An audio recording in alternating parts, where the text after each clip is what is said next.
हजरत मालिक बिन दिनार फरमाते मैंने 60 हज किए। एक हज के मौके पर मैंने बड़ा रश देखा, लाखों का इज्तिमा हुआ। कहते लाखों का मजमा था तो मेरे दिल में ख्याल आया, मैंने कहा अल्लाह इतने लोग आए हैं, इनका हज कबूल भी हुआ कि नहीं। फरमाते मैं सोच रहा था तो रात को ना ख्वाब में मैंने किसी कहने वाले को कहते हुए सुना कि सबका कबूल हो गया।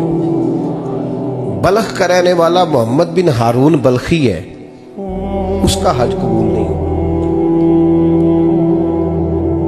फरमाते शहरों के अलग-अलग खैमे लगते थे। अब भी आप हज करने जाएं तो पाकिस्तानियों की रिहायशें अलग होती हैं, इंडियन की अलग, बांग्लादेश के अलग, मिस्री, यमनी, सब लोग अलग-अलग रिहायशें होती, झंडे लगे होते हैं मुल्कों के। कहते मैंने सवेरे उठ के ढूंढना शुरू कर दिया, ढूंढता हूं वो बंदा मिले। कहते जहां बल्ख शहर के लोग रहते थे वहां चला गया तो मैंने लोगों से पूछा तुम में मोहम्मद बिन हारून बल्खी कौन है। लोग कहने लगे वो तो बड़ा नेक आदमी है, परहेजगार है, बड़े भोले भाले, बड़े अल्लाह वाले, रियाज आपको बस हम ही जानते, वो तो बड़ा नेक है, परहेजगार आदमी। तो मैंने कहा अच्छा कहाँ है। उन्होंने कहा पहाड़ के पीछे उसने खैमा लगाया हुआ है, सारी रात इबादत करता है, सारा दिन रोजा रखता है, कायमुल लैल है, साइमुद दहर है। क्या बात। फरमाते मैं उन लोगों की बात सुन के हैरान हो गया कि मुझे क्या बताया गया, ये क्या कह रहे हैं। फरमाते मैं पहाड़ के पीछे गया। हजरत मालिक बिन दिनार अलैहि रहमा फरमाते हैं जब मैं वहां पहुंचा तो मैंने उस शख्स को मुसल्ले पे बैठे देखा। कसरत इबादत के आसार उसके वजूद पर नजर आ रहे, सीधा बाजू उसका कटा हुआ था। फरमाते 2 रकते मुकम्मल करके ना मैंने उससे अस्सलामु अलैकुम कहा तो मुझे कहने लगा वालेकुम सलाम, आप मालिक बिन दिनार हैं। मैंने कहा बड़ी इसकी फिरासत है। फरमाते फिर उसने ठंडी सांस ली, कहने लगा आपको ख्वाब आई होगी कि मेरा हज कबूल नहीं।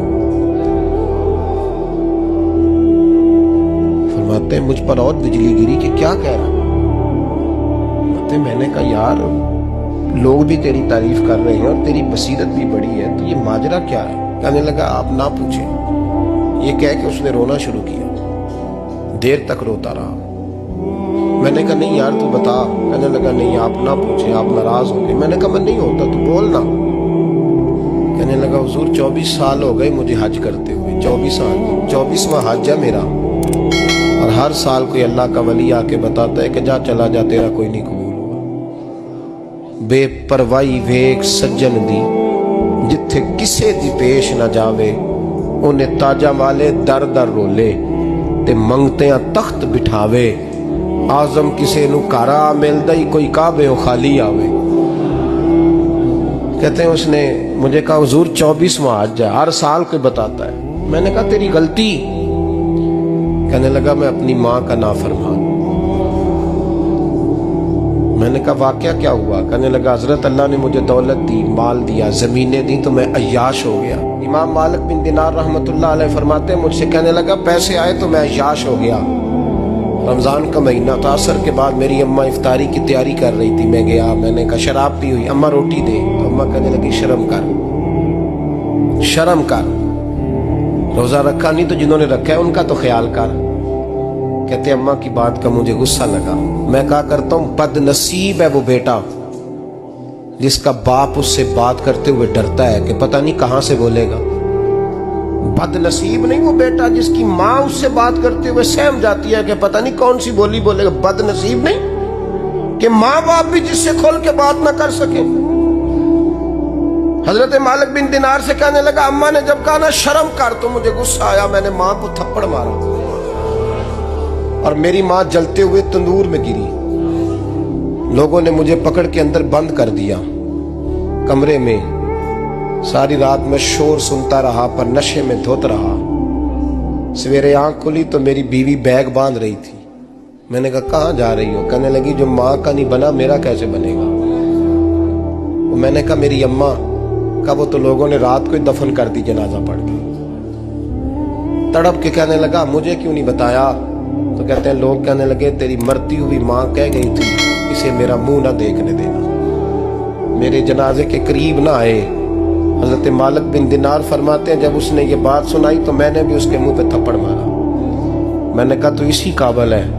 कहते हैं वो रोने लगा, हुजूर दुआ करे अल्लाह मुझसे राजी हो जाए।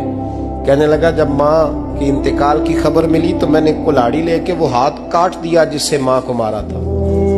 मैंने सारी जायदादें खिरात कर दी। 24 साल हो गए, 24 साल। सारी रात नमाज पढ़ता हूँ, रोजा रखता हूँ, हज करता हूँ, पर हर साल कोई आके कहता है जा दौड़ जा, तेरा कोई नहीं कबूल हुआ। हुजूर दुआ करे मालिक राजी हो जाए। फरमाते मैं थप्पड़ मार के आ गया। मैंने कहा तुझसे राजी हो जाए इतने जालिम से?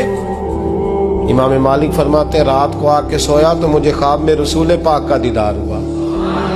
तो नबी पाक अलैहिस्सलाम ने फरमाया मालिक तू उसे मायूस क्यों कर आया है? अल्लाह तो बड़ा मेहरबान है। कहा हुजूर माँ के नाफरमान को माफी कैसे मिलेगी?